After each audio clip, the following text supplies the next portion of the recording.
গ্রামে কি যে হলো, চারদিকে ঠাটা রোদ, গরমে সবার জীবন অতিষ্ঠ। মহাজন, আমাদের বাঁচান মহাজন। গ্রামে যে কোনো বৃষ্টির দেখা নেই। আমার সমস্ত ফসলের ক্ষেত ফেটে চৌচির হয়ে গেছে। এভাবে চললে যে না খেতে পেয়ে মারা যেতে হবে। ঘরে আনাজপাতি যা আছে তা দিয়ে আর বড় জোর 2 দিন চলবে। এরপর কি করব মহাজন? আমার বৃদ্ধ মাটা এক ফোঁটা পানির আশায় থেকে থেকে শেষ পর্যন্ত মরেই গেল। গ্রামের একমাত্র কুয়াটা পর্যন্ত শুকিয়ে এসেছে। কি যে হবে কিছুই ভেবে পাচ্ছি না। হাঁস মুরগি গরু ছাগল সব কেমন যেন অসুস্থ হয়ে যাচ্ছে। গাছপালা মরে গিয়ে ঘরের উপর যে ছায়া ছিল তাও নেই। গরমে যেন চামড়া পুড়ে যায়। আমাদের কিছু একটা করা দরকার। এই খরায় গাছ লাগালে সেও তো বাঁচবে না। কি যে করি। শুনেছি এমন খরার সময় ব্যাঙের বিয়ে দিলেই বৃষ্টি হয়। আমরা সবাইকে চেষ্টা করে দেখতে পারি না? সেসব তো কুসংস্কার। এসবে কি আদৌ কোনো ফল হয়? মহাজন, আমাদের দাদা দাদিরা তখনকার দিনে তো এভাবেই রীতিগুলো করত। গ্রামের যে অবস্থা, আমরা বরং করেই দেখি। তাতে যদি একটু বৃষ্টি আসে, একটু পানি ছোঁয়া যদি পাই। মহাজন, আপনি গ্রামে ঘোষণা দিয়ে দিন, আগামীকাল আমরা ব্যাঙের বিবাহ দেব গ্রামে। সবাই যেন যার যার বাড়ি থেকে পানির কলস নিয়ে আসে আর অংশগ্রহণ করে। দবির, এখনই গ্রামে ঘোষণা দিয়ে দাও, আগামীকাল ব্যাঙের বিয়ে অনুষ্ঠিত হবে। সকলেই যেন উপস্থিত হয়। শোনো শোনো শোনো গ্রামবাসী, চলমান খরা ও প্রাকৃতিক দুর্যোগের আক্রমণ থেকে রক্ষা পেতে এবং দ্রুত বৃষ্টির জন্য আগামীকাল গ্রামে ব্যাঙের বিয়ে অনুষ্ঠিত হবে। উক্ত আনুষ্ঠানিকতায় গ্রামের সকলের উপস্থিতি আবশ্যক। এটা মহাজনের নির্দেশ। আমরা খাবার পাই না, আর এখন কিনা ব্যাঙের বিয়ে দিতে 1 কলস করে পানি নিয়ে যেতে হবে। এ কেমন অনাচার! কিছুই করার নেই ভাই, গ্রামের এই দুর্দশা কাটাতে নিয়ম কানুন তো মানতেই হবে। পরদিন সকালে ব্যাঙের বিয়ের আয়োজন করা হলো। ব্যাঙ দুটোর একটাকে বর আর অন্যটাকে বউ সাজিয়ে আনো কেউ। আমি বউ সাজাবো, আমাকে দাও। আমি তাহলে বরকে সাজাবো।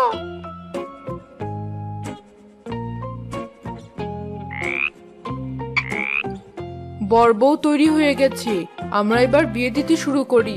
বাকি সবাই একে অপরকে পানি ছিটিয়ে দাও আর বলো, ব্যাঙের বিয়ে দিলাম, বিধাতা এবার বৃষ্টি দাও। গ্রামের সবাই আছে তো? সবাই আছে, শুধু গ্রামের বুড়ি দাইমা নেই। সে আসবে না বলে দিয়েছে। কেন, কি এমন হয়েছে যে সে আসবে না? তোমরা কয়েকজন গিয়ে দাইমাকে নিয়ে এসো। গ্রামের সব লোক না থাকলে তো রীতিটা সম্পূর্ণ হবে না।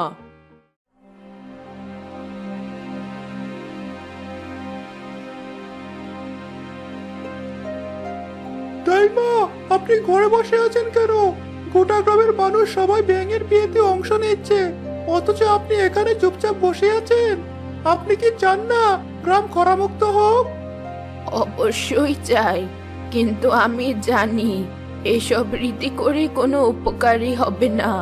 গ্রামের অবস্থা এভাবে ফিরবে না। তোমরা গিয়ে ব্যাঙের বিয়েতে অংশ নাও, আমি ওসবে যাব না। ভিন্ন পন্থা অবলম্বন করতে হবে। আচ্ছা, আমরা তাহলে যাই। তোমার মাথায় কখন যে কি কাজ করে বুঝতেই পারি না। সময় এলে ঠিক বুঝবে। খুব ধুমধাম করে ব্যাঙের বিয়ে হয়ে গেল।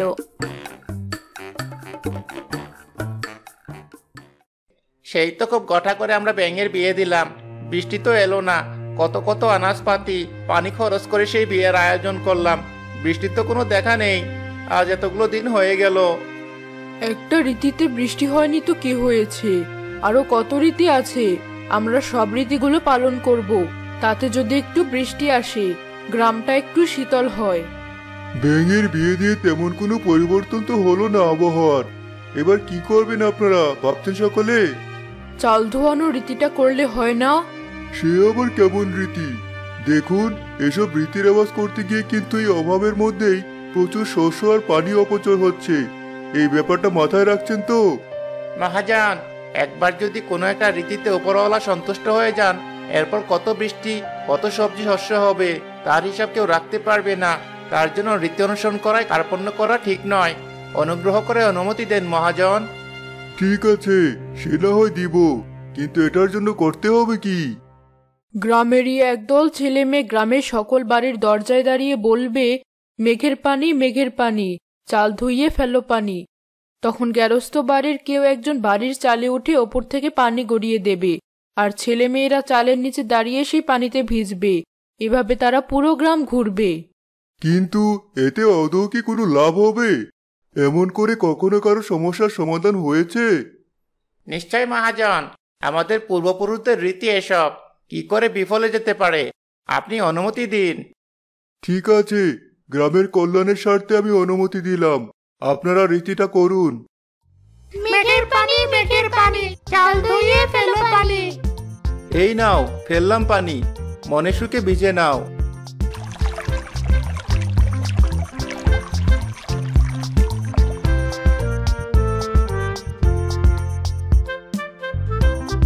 সব বাড়িতে তো পানি চেয়ে নিলাম, আর কোনো ঘর কি বাদ আছে? হ্যাঁ আছে তো, ওই যে গ্রামের বুড়ো দাইমা, তার কাছে তো এখনো যাওয়া হয়নি। ওনার কাছে যাবি? যেমন কর্কশ মহিলা, আর উনি এসব রীতিনীতি পছন্দ করেন না। দেখলি না ব্যাঙের বিয়ের সময় কেমন সবকিছু বাদ দিয়ে ঘরে বসে রইলো? এবারও নিশ্চয় এমন কিছুই করবে। তবু আমাদের যাওয়া উচিত, যেহেতু বলেছে গ্রামের প্রতিটা ঘরে যেতে। গিয়েই দেখি কি হয়। দিদা, শুনছো?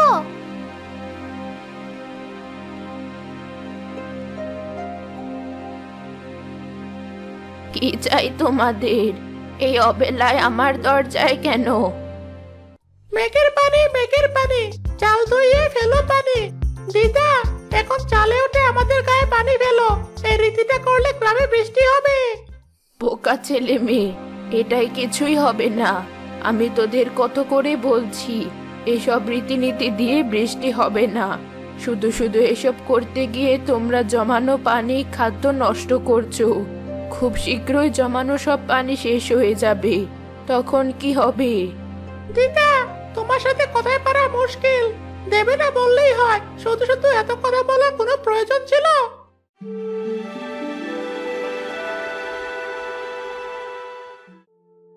এত রীতিনীতি করা হলো, অথচ বৃষ্টির তো কোনো দেখা নেই।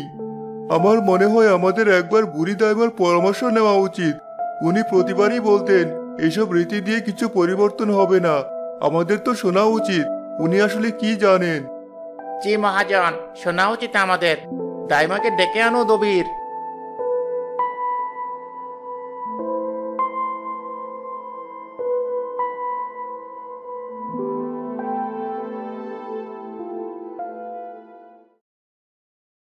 আমাকে তোমরা কেন ডেকেছো? কি জানতে চাও আমার কাছে? আপনি প্রতিবারই বলেন যে এসব রীতিনীতি দিয়ে কিছুই হবে না এবং অন্য পন্থা লাগবে। এই পর্যন্ত আমরা তো অনেকগুলো রীতিনীতির চেষ্টা করে দেখলাম, কিন্তু বৃষ্টির কোনো দেখা পেলাম না। এবার আপনি আমাদের বলে দিন কোন পন্থা আমাদের আসলে অবলম্বন করা উচিত। গ্রামে বৃষ্টির জন্য বৃষ্টি ধরার লোক লাগবে মহাজন। আমি এমন এক লোককে চিনি যে পাহাড়ে গিয়ে সেখান থেকে মেঘ ধরে এনে যেই গ্রামের বৃষ্টি হয় না সেখানে বৃষ্টি আনতে পারে। তোমরা যদি বলো তো আমি তাকে গ্রামে আমন্ত্রণ জানাতে পারি। অবশ্যই, আপনি আজই তাকে আমাদের গ্রামে আমন্ত্রণ জানান। আমরা আর এক মুহূর্ত দেরি করতে চাই না। পুটলি কাঁধে ছেঁড়া ফাটা পোশাক পরা অদ্ভুত দেখতে বৃষ্টি ধরার লোক এলো গ্রামে।